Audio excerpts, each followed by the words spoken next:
nombre es Yasir y vengo de Lahore, Pakistán.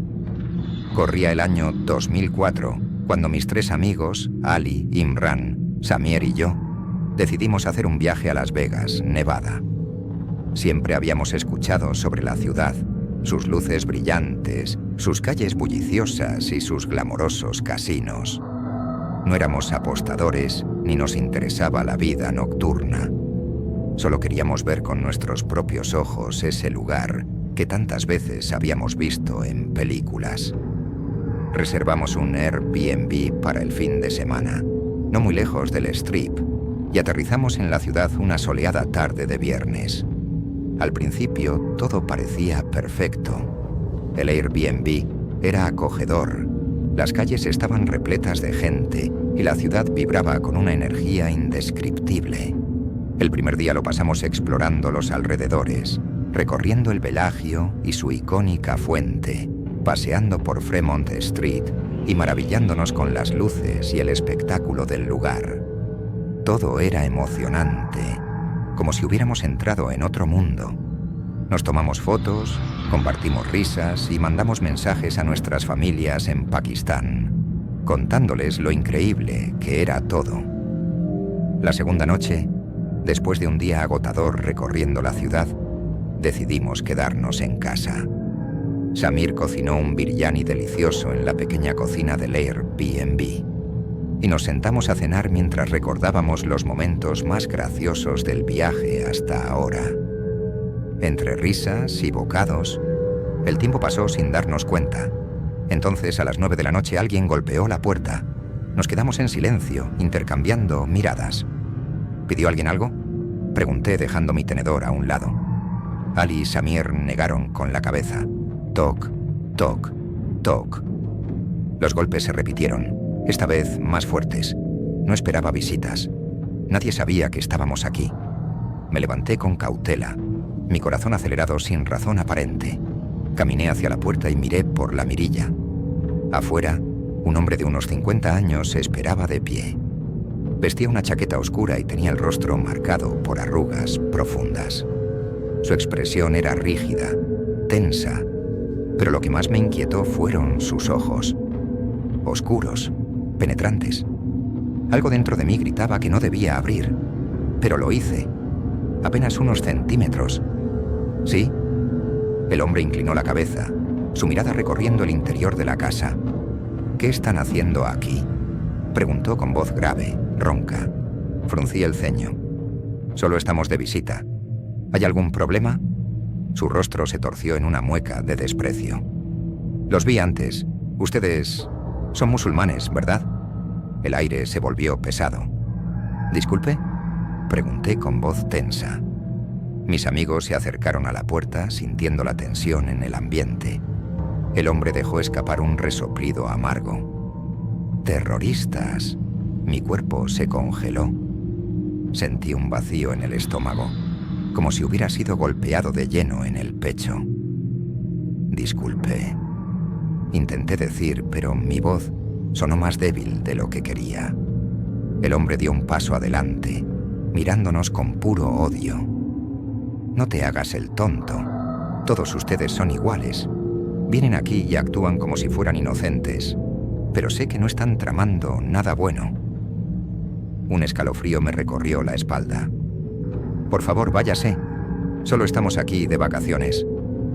Pero no lo hizo. Metió la mano en su chaqueta y sacó un cuchillo pequeño, pero afilado. «No confío en ustedes», gruñó. Cerramos la puerta de golpe y aseguramos el cerrojo. Mis manos temblaban. Mi mente intentaba procesar lo que acababa de pasar. «¿Qué demonios fue eso?», susurró Ali. Samir ya estaba con el teléfono en la mano. «¿Llamamos a la policía?». «Sí», dije con firmeza. Ali marcó el 911. Afuera el hombre comenzó a golpear la puerta con furia. «¡Salgan de ahí! No voy a permitir que arruinen este país». Cada golpe retumbaba en mi pecho. El miedo en los ojos de mis amigos reflejaba el mío. Nos quedamos en la sala, en un silencio tenso, esperando que llegara la ayuda. Pasaron los minutos como una eternidad. Me pregunté si volvería a ver a mi familia, si mi vida acabaría en un simple Airbnb de Las Vegas. Entonces, escuchamos el sonido de sirenas. Los golpes cesaron. Cuando la policía llegó, el hombre intentó huir. Pero los oficiales fueron rápidos. Lo tiraron al suelo y lo esposaron justo afuera de nuestro Airbnb. Uno de los oficiales tocó a nuestra puerta. ¿Están bien? Asentimos, aún conmocionados. Les explicamos todo lo que había sucedido. Nos aseguraron que el hombre sería acusado por sus acciones. «Están a salvo ahora», dijo el oficial. Pero mientras lo miraba sentado en la patrulla, algo dentro de mí cambió. Sí, parecía enojado, pero también derrotado. Me volví hacia mis amigos. ¿Qué creen que deberíamos hacer? Ali y Samir no respondieron de inmediato, pero Imran habló con firmeza. Yasir, somos musulmanes. ¿Qué nos enseña nuestra fe? Cerré los ojos. Perdón, murmuré. El Corán dice que el perdón es mejor que la venganza. Sabía que era lo correcto. Nos acercamos al oficial. No queremos presentar cargos, dije. El policía me miró sorprendido. ¿Están seguros? Sí, reafirmé. Nuestra religión nos enseña a perdonar. Queremos regresar a casa en paz. Los oficiales intercambiaron miradas. Finalmente, asintieron. Uno de ellos nos dijo en voz baja. El hombre se llama Henry. Perdió a su hijo menor en los ataques del 11 de septiembre. Desde entonces, ha atacado a cualquiera que cree musulmán. Cuando Henry salió del coche, nos miró confundido. No dijo nada. Solo se dio la vuelta y se alejó, perdiéndose en la oscuridad. Al día siguiente, empacamos nuestras cosas y nos dirigimos al aeropuerto. Mientras el avión despegaba, miré la ciudad que quedaba atrás. Sentí una mezcla de emociones: alivio, tristeza, miedo, pero también orgullo. Frente al odio, habíamos elegido la compasión. Cuando llegué a casa, mi madre lloró al escuchar la historia. Mi padre me miró con orgullo. Hicieron lo correcto, hijo. Representaron el Islam con dignidad. Esa experiencia me marcó para siempre. El mundo puede ser cruel, pero nosotros decidimos cómo responder. Incluso ante alguien como Henry, que solo buscaba venganza, jamás pudo olvidar el 11 de septiembre de 2001. Ese día su mundo se detuvo. Su hijo, Jonathan, tenía solo 8 años cuando todo ocurrió. No trabajaba en las Torres Gemelas ni estaba en un avión. Solo era un niño más que caminaba por la calle con su madre cuando la primera torre se desplomó. El pánico, los gritos, el polvo, la confusión. Cuando la nube de escombros cubrió la ciudad, su esposa logró sobrevivir. Pero Jonathan nunca fue encontrado. Los rescatistas dijeron que el cuerpo había quedado sepultado entre toneladas de acero y hormigón. Para Henry, eso nunca fue suficiente. Pasó meses esperando, llamando a hospitales, preguntando en cada esquina. Pero al final, tuvo que aceptar la verdad. Su hijo estaba muerto, y alguien tenía que pagar por eso. El dolor se convirtió en rabia. El duelo se transformó en un deseo de venganza. La televisión, la radio, los periódicos, todos repetían una y otra vez los nombres de los responsables. Musulmanes, árabes, terroristas. Henry lo absorbió como una esponja. Cada vez que veía a alguien con una barba, con un turbante, con un acento que no fuera estadounidense, sentía asco. No podía soportarlo.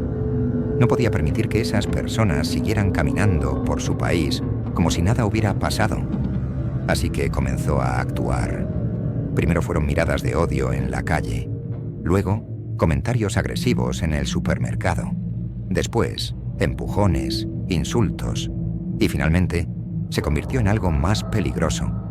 Cuando vio a esos 4 chicos entrando en el Airbnb, riendo, felices, despreocupados, todo explotó dentro de él. No podían ser inocentes, ninguno de ellos. Y por eso fue esa noche, para hacer lo que la justicia nunca hizo. Cuando los policías le quitaron las esposas y le dijeron que se podía ir, Henry no lo entendió. Se levantó con dificultad, con el polvo del suelo aún pegado en su chaqueta. ¿Qué? Murmuró. Miró a los 4 jóvenes que estaban frente a la casa. Ellos también lo observaban, pero no con odio, no con la mirada de alguien que quiere venganza, con compasión. ¿Qué demonios pasaba aquí? Los musulmanes no perdonaban. Eso es lo que él había creído, lo que había aprendido. Pero allí estaban ellos, dejándolo ir. No lo entendía, no lo aceptaba. Se alejó en silencio, con la mente completamente confundida. Esa noche, Henry no pudo dormir. Miró su vieja casa, sus paredes llenas de fotos de Jonathan. Años enteros construidos sobre el odio. Había dedicado su vida a la venganza. ¿Y ahora qué? Los chicos no solo le habían arrebatado su sentido de justicia, sino que también le habían quitado su razón de ser. Si ellos podían perdonar, ¿qué sentido tenía su rabia? Abrió la alacena, sacó una botella de whisky barato, tomó un trago y luego otro. Se dejó caer en el sillón con la botella en la mano. Su mirada se perdió en la vieja foto de su hijo. Jonathan, ¿estaría orgulloso de él? La pregunta lo atravesó como un puñal. El alcohol no hizo efecto. El dolor no desapareció. El odio ya no lo calentaba como antes. Estaba vacío. Y eso lo aterrorizaba más que cualquier otra cosa. Las luces parpadearon. Henry frunció el ceño. El televisor, que había estado encendido con un canal de noticias, se apagó de repente. Miró alrededor. El aire en la habitación se volvió más frío. Su corazón empezó a latir con fuerza. «¡Demonios!», murmuró. Se puso de pie, tambaleándose por el alcohol, y fue hacia el interruptor de la luz. Lo encendió. Nada. Oscuridad total. Una brisa helada recorrió la sala. Y entonces escuchó los golpes en la puerta. Toc, toc, toc. Henry se quedó inmóvil, exactamente igual que aquella noche en el Airbnb. Toc, toc, toc. La madera tembló. Henry sintió que su estómago se encogía. Se acercó lentamente. Su respiración se volvió errática. «¿Quién está ahí?», preguntó. Silencio. Apretó los dientes y miró por la mirilla. Nada. Solo oscuridad. Un escalofrío le recorrió la espalda. Se quedó ahí, sin moverse. Y entonces, un ojo apareció al otro lado de la mirilla. Blanco, sin pupilas. Henry ahogó un grito y dio un paso atrás. «¿Qué mierda?». El televisor se encendió solo. La pantalla estaba llena de estática. Henry sintió que el frío en la habitación se volvía insoportable. Las luces del pasillo parpadearon, y en medio de la estática del televisor, una voz gutural susurró su nombre. «Henry». El hombre sintió que se le cortaba la respiración. Se giró bruscamente. En la esquina de la sala había una figura alta y delgada. Demasiado alta. Su rostro era una sombra vacía. Pero en el centro de esa negrura, 2 ojos blancos lo observaban. Henry sintió que las piernas no le respondían. «¿Quién eres?». La figura dio un paso adelante. «Tú pediste venganza». El suelo crujió bajo sus pies. La estática del televisor se volvió más intensa. Yo no. Llevaste odio a tu corazón. Y ahora, tu alma me pertenece. El cuchillo que había usado esa noche en el Airbnb se deslizó solo desde la mesa hasta el suelo. Henry miró sus propias manos temblorosas. Y entonces lo entendió. Esta era su condena. Toda su vida había buscado venganza. Y ahora, la venganza lo había encontrado a él. El ser dio un último paso. Las luces explotaron. Y Henry gritó. A la mañana siguiente, un vecino llamó a la policía. Dijeron que escucharon gritos en la madrugada. Cuando los oficiales entraron en la casa, encontraron a Henry sentado en su sillón, con la mirada perdida. No tenía heridas, pero su piel estaba fría como el mármol. Sus ojos, antes llenos de rabia, ahora solo reflejaban el vacío. El médico forense anotó la causa de la muerte como un infarto masivo. Los oficiales comentaron que su rostro parecía paralizado en una expresión de puro terror. Pero nadie podía explicar por qué Henry murió con la puerta cerrada. Por qué, en la pantalla de su televisor apagado, su reflejo mostraba una sombra alta y sin rostro detrás de él.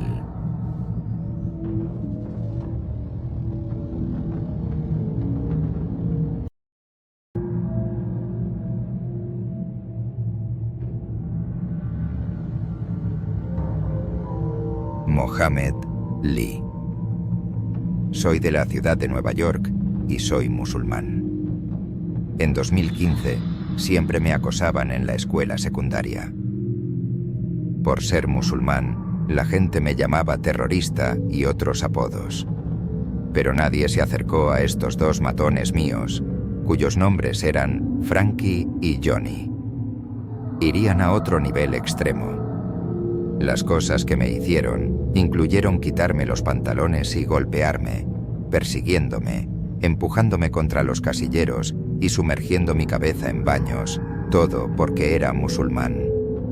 Tenía algunos amigos conmigo que no eran islamófobos, pero no realmente vinieron en mi defensa cuando vieron que me estaban intimidando. Ahora llegaré al punto de esta historia. Fue alrededor del primer fin de semana de diciembre y se acercaba el invierno. Mis padres no tenían nada que hacer ese fin de semana, así que querían ir al norte del estado, a nuestra casa de campo que está en las montañas Catskill. Invité a mi amigo Jaden a que viniera conmigo, ya que él fue y sigue siendo mi mejor amigo. Salimos en coche de la ciudad alrededor de las 6 de la noche del viernes y llegamos a la casa a eso de las 8:30. Cuando llegamos allí, todos desempacamos, nos quitamos los zapatos, nos pusimos ropa de dormir, nos cepillamos los dientes y nos fuimos todos a dormir. Mis padres se quedaron en su dormitorio mientras Jaden se quedó en el mismo dormitorio que yo. A la mañana siguiente desayunamos y después Jaden y yo queríamos hacer geocaching, ya que vivíamos justo al lado de un bosque estatal que tenía muchos senderos para caminatas. A Jaden y a mí nos encantaba el geocaching y lo hemos estado haciendo desde el primer grado. Mis padres nos dijeron que podíamos hacerlo, pero solo se nos permitió hacerlo por un máximo de 4 horas. Así que nos pusimos en marcha. Pasó 1 hora y media y ya encontramos como 4 o 5 tesoros en nuestra caminata. Escribimos nuestros nombres en una hoja con un bolígrafo para decir que estuvimos ahí. Aquí se intercambiaban objetos valiosos y se volvían a colocar en los escondites. Ahora estábamos en una cascada. El sitio era muy bonito y el siguiente caché estaba en el punto cero, a 4 millas de distancia. Estábamos caminando, hablando y tratando de localizar el próximo geocaché, cuando escuchamos un sonido muy fuerte detrás de nosotros. Nos dimos la vuelta y vimos algo aún más aterrador que la película de terror más aterradora que hayamos visto alguna vez. Había 2 personas y adivina quién era. Eran Frankie y Johnny, mis 2 mayores acosadores en la escuela. ¿Cómo demonios estaban en el mismo lugar que nosotros? ¿Tenían una casa aquí en secreto? ¿Nos siguieron? ¿Cómo es esto posible? No podía haber llegado solos. Eran de mi misma edad y todos estábamos en la escuela secundaria. Mi mente todavía estaba procesando todo. Les preguntaron a ambos, ¿qué demonios hacen aquí? ¿Cómo nos encontraron? Frankie habló y dijo, ¿pensaste que podías escapar de nosotros? Pero no, estás equivocado. Recuerdo muy claramente que dijo esto.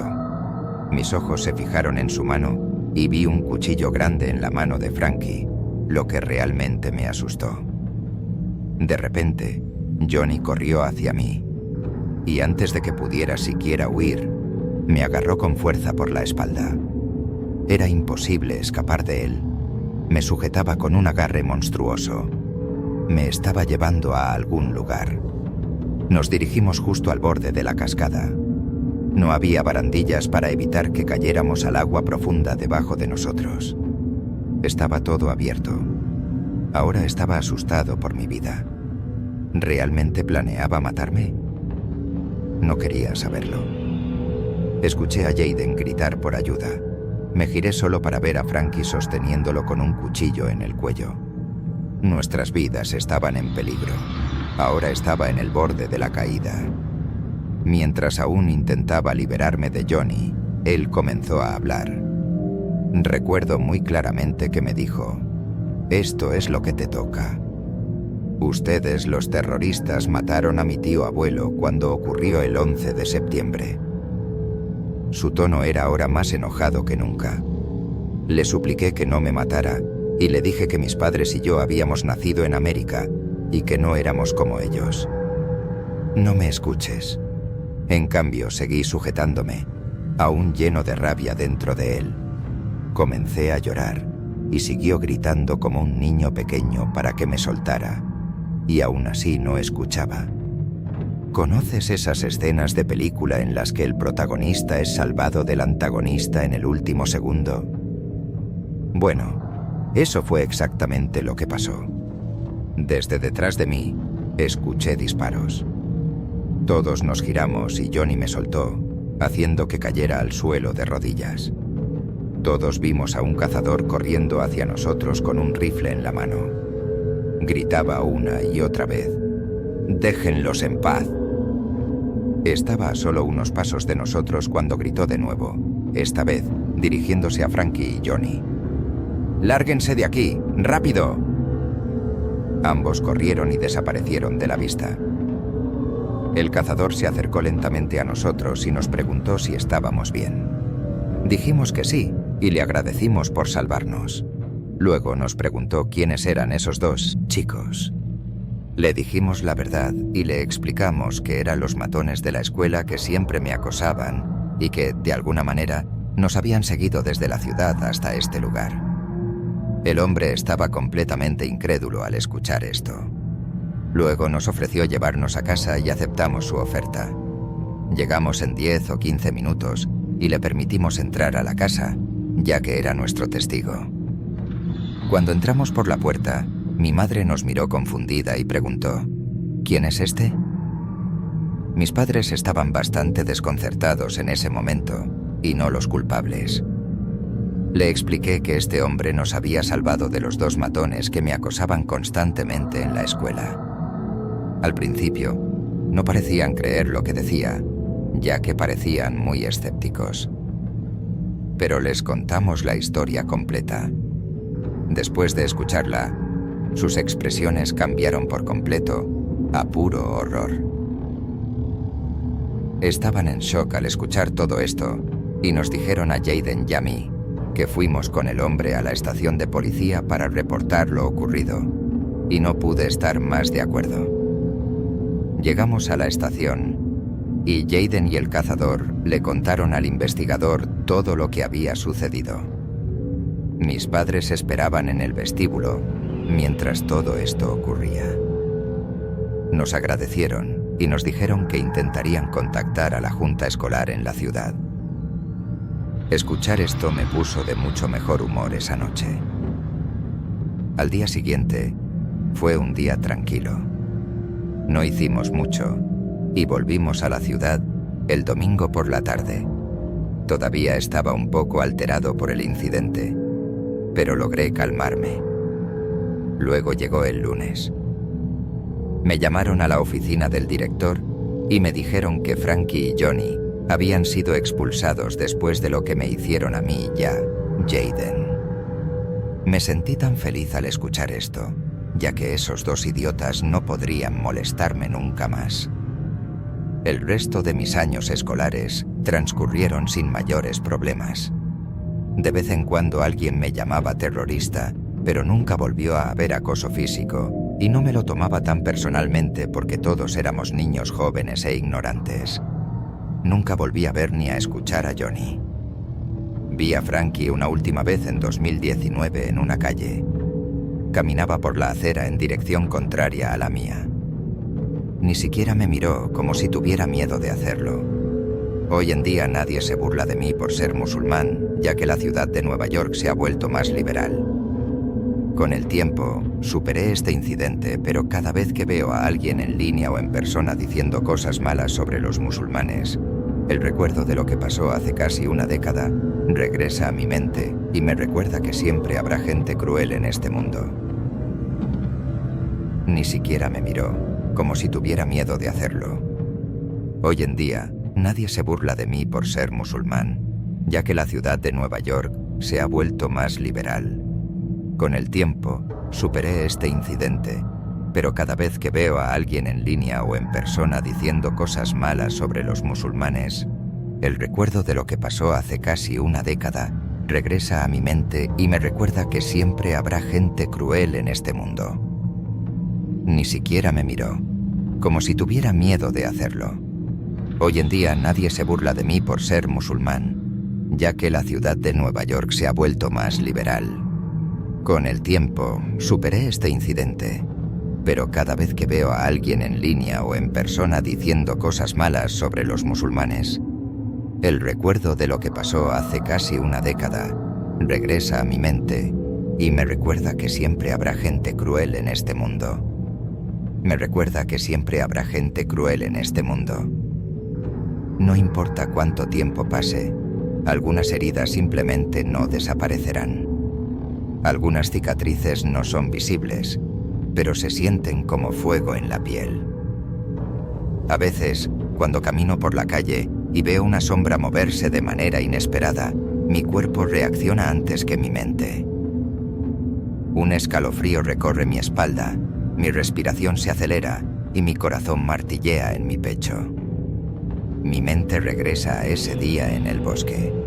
Un Frankie, un Johnny. Al filo de la cascada, ya esa sensación aterradora de que mi vida podía acabar en cualquier momento. Me gustaría decir que después de que los expulsaron, nunca más tuve que preocuparme por ellos. Pero la verdad es que su presencia quedó marcada en mí mucho más allá de la escuela. Durante meses, cada vez que oía pasos detrás de mí en la calle, giraba bruscamente, esperando verlos. Cada vez que recibía un mensaje desconocido en mi teléfono, un pánico irracional se apoderaba de mí.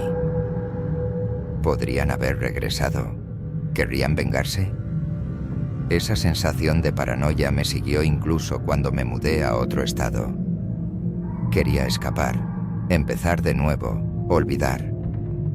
Pero hay cosas que simplemente no se pueden dejar atrás. Todo parecía estar regresando a la normalidad. Hasta que un día recibí un mensaje en Instagram de una cuenta sin foto de perfil. ¿Pensaste que se acabó? Sentiku. Siempre te estamos observando. Nos vemos pronto.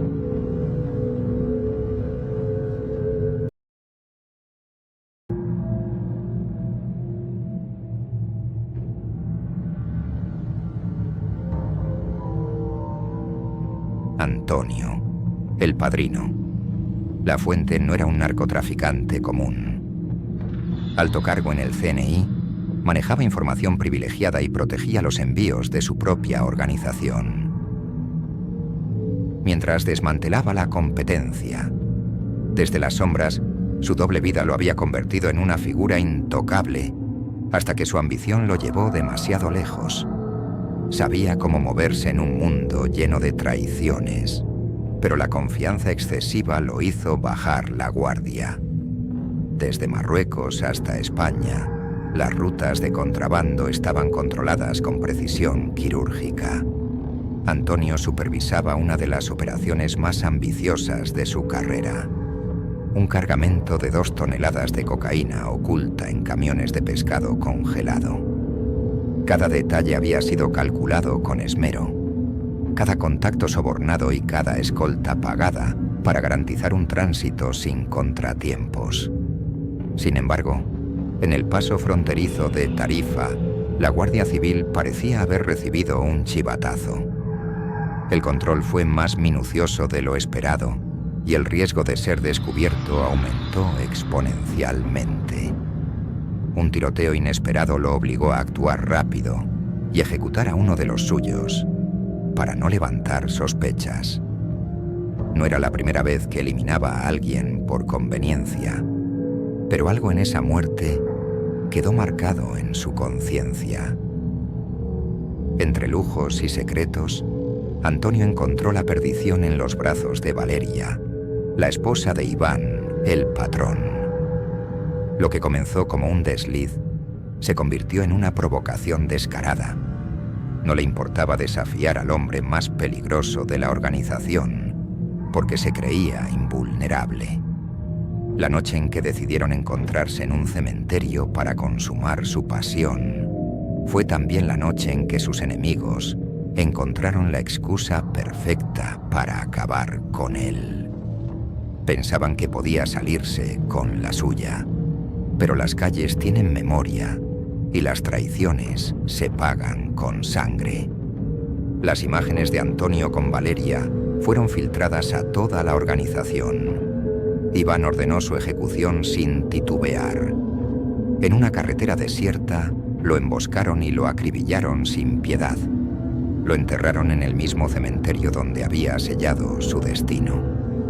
Pero el silencio no duró mucho. La banda creyó que su problema había terminado, pero lo que comenzó a suceder después no podía explicarse con lógica. Desde la muerte de Antonio, cosas extrañas comenzaron a suceder. Los miembros de la banda reportaban visiones de sombras en los espejos, susurros en la madrugada y mensajes encriptados que llegaban desde el correo de Antonio. Nadie entendía cómo, pero era evidente que la presencia del padrino aún se sentía en cada rincón de la organización. En una operación nocturna, Iván vio el rostro de su antiguo amigo reflejado en el vidrio de su coche antes de chocar contra un muro. El accidente fue fatal, y aunque los médicos lo catalogaron como una simple fatalidad, sus hombres sabían que no era así. Uno a uno, los responsables de su ejecución fueron muriendo en circunstancias inexplicables. Un sicario apareció flotando en un puerto, con una expresión de terror en su rostro. Otro se pegó un tiro en la cabeza, asegurando que escuchaba la voz de Antonio dándole órdenes.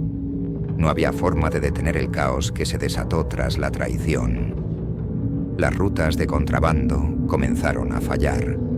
Las entregas nunca llegaban a su destino, y las autoridades parecían conocer de antemano los movimientos de la organización. La paranoia se apoderó de los sobrevivientes. Con su organización al borde del colapso, Iván intentó huir. Pero en la noche de su escape, las luces de su casa parpadearon y una sombra se deslizó por su habitación. El miedo le paralizó los músculos y su respiración se volvió errática. Intentó moverse, gritar, pero una presión invisible le oprimía el pecho. Cuando lo encontraron, sus ojos estaban abiertos de par en par, su rostro congelado en un grito mudo. El informe oficial decía: paro cardíaco. Pero los que lo vieron sabían que había muerto de miedo. La gente comenzó a murmurar que Antonio había regresado del más allá para reclamar venganza. Años después, el cementerio donde enterraron a Antonio se convirtió en un lugar evitado por los lugareños. Nadie se atrevía a visitarlo, ni siquiera por casualidad. Se decía que si te acercabas demasiado a su tumba, podías escuchar un susurro que repetía una y otra vez: no se traiciona al padrino. El terror de su legado siguió vivo mucho después de su muerte, dejando claro que algunas deudas no se pueden pagar ni con la vida misma. Sin embargo, el eco de su venganza no terminó ahí.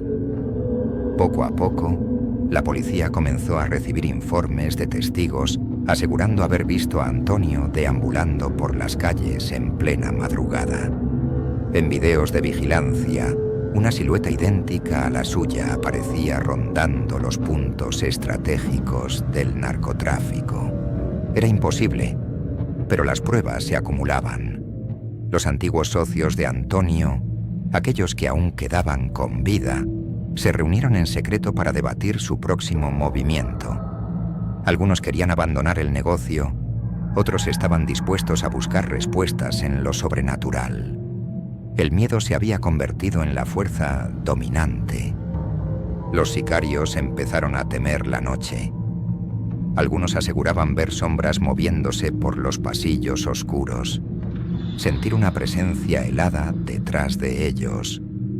Uno de los cabecillas, desesperado, mandó llamar a un sacerdote para bendecir la sede de la organización, pero en cuanto el agua bendita tocó el suelo, se escuchó un grito gutural que heló la sangre de todos los presentes. Las noches se volvieron insoportables para aquellos que aún quedaban con vida. Portazos en la madrugada, llamadas desde números desconocidos con respiraciones pesadas al otro lado de la línea, espejos que reflejaban más de lo que deberían. Los sicarios más leales comenzaron a desaparecer sin dejar rastro.